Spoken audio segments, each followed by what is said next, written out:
Assalamualaikum warahmatullahi wabarakatuh. Saya Wike Nur Anissa dengan NIM 196101100 akan mereview materi tentang database dan MySQL. Database. Apa itu database? Sebelumnya, data adalah representasi fakta yang ada di dunia nyata. Jadi, apapun yang kita lihat ataupun yang kita baca itu bisa merupakan sebuah data. Dan data-data itu saling terkait dan bisa dihubungkan dengan sesuatu. Misalnya, buku. Di dalam buku itu pasti ada judul, pengarang, penerbit, tahun terbit, harga jual, berapa halaman, dan lain-lainnya. Menyimpan dan mengolah data. Bagaimana caranya? Jadi, kita bisa menyimpan data dalam file teks biasa seperti dalam Notepad. Itu sudah termasuk penyimpanan dan pengelolaan data secara sederhana. Kemudian bisa menggunakan software yang khusus mengolah data, misalnya Microsoft Excel. Dengan begitu bisa lebih baik lagi dalam mengelola data daripada kita kelola dalam file teks tadi. Banyak perluasan besar yang menggunakan Microsoft Excel untuk mengolah data. Masalah dan solusi.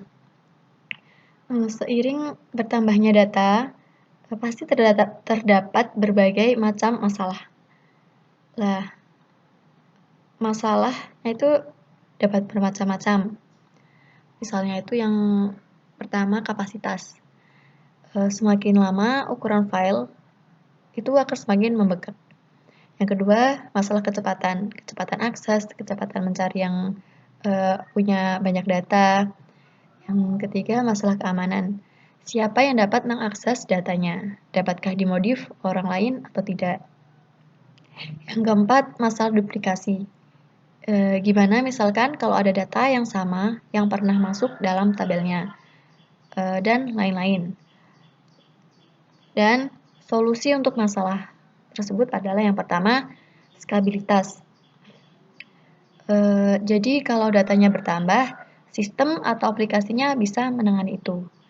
Yang kedua, itu tersedia. Jadi kapanpun kita minta, kapanpun kita cari, datanya itu ada. Yang ketiga, aman. Yang keempat, permanen. Dan yang kelima, lain-lain.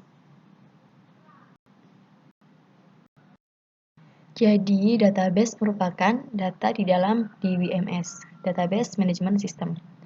Database sendiri itu adalah sebuah software atau aplikasi yang bisa menampung banyak database di dalamnya.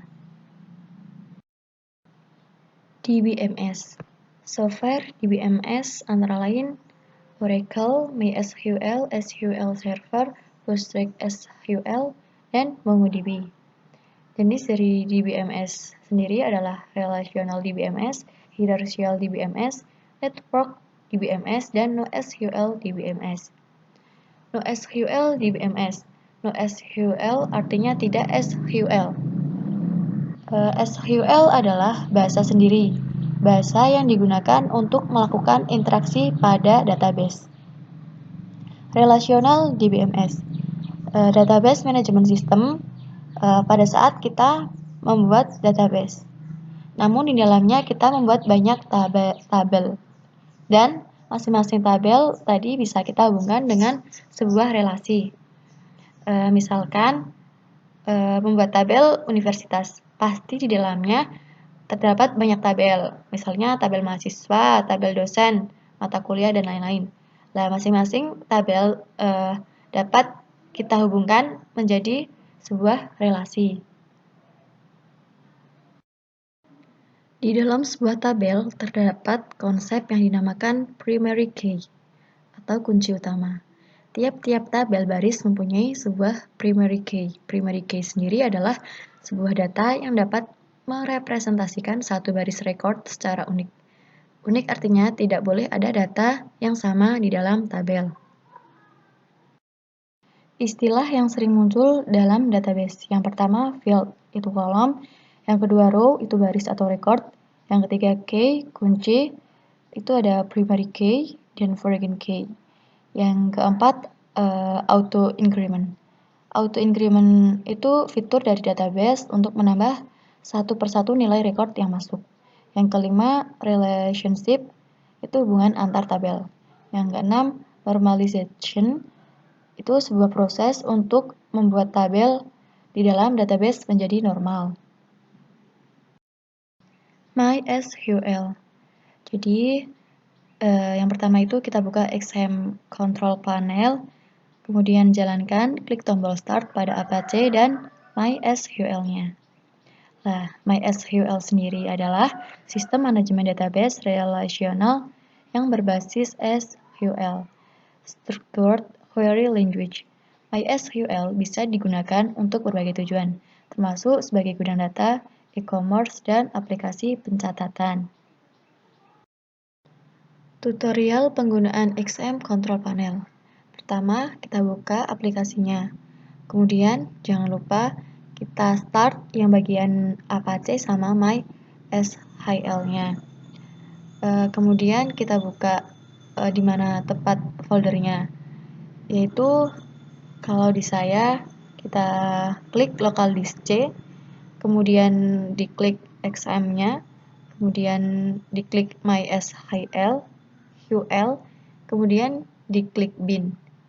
Kemudian kita cari yang MySQL-nya. Kemudian kita MySQL-nya itu kita klik 2 kali. Kemudian nanti akan muncul tampilan warna hitam. Nah, di situ kita bisa menulis data-data kita. Data-data yang mau kita tulis. Kita bisa menulisnya di situ. Menggunakan command prompt. Kita bisa langsung buka command prompt-nya. Kemudian akan muncul tampilan awal seperti gambar yang ada di sebelah kiri. Kemudian tulis seperti yang ada di bagian kanan. Kemudian kita bisa langsung menulis data-datanya. Menggunakan PHP MyAdmin. Kita akan menggunakan aplikasi yang namanya PHP MyAdmin.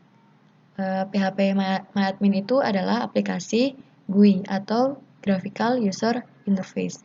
Jadi tampilannya udah menarik.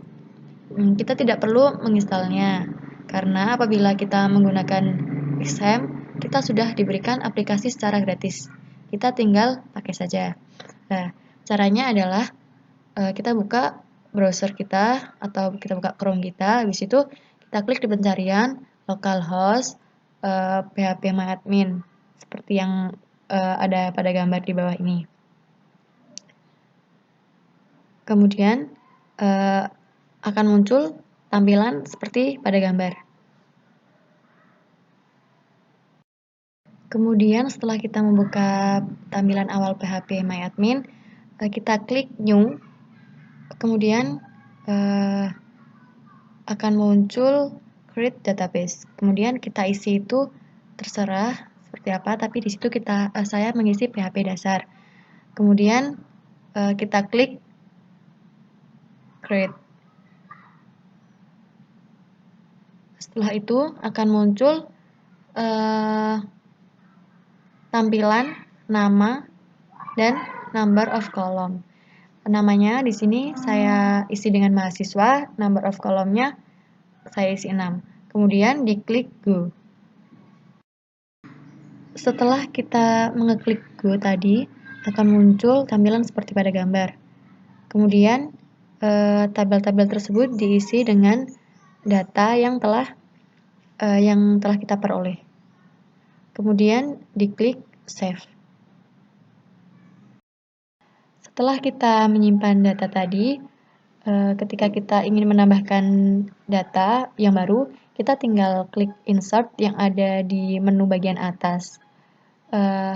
Tampilannya seperti pada gambar yang ada di bagian kiri. Kita klik Insert, kemudian kita isi namanya, name, sama email, dan seterusnya kita isi. Setelah itu kita klik Go. Setelah itu akan tampilannya akan seperti pada gambar di bagian kanan, yaitu data yang kita tambah sudah tersimpan.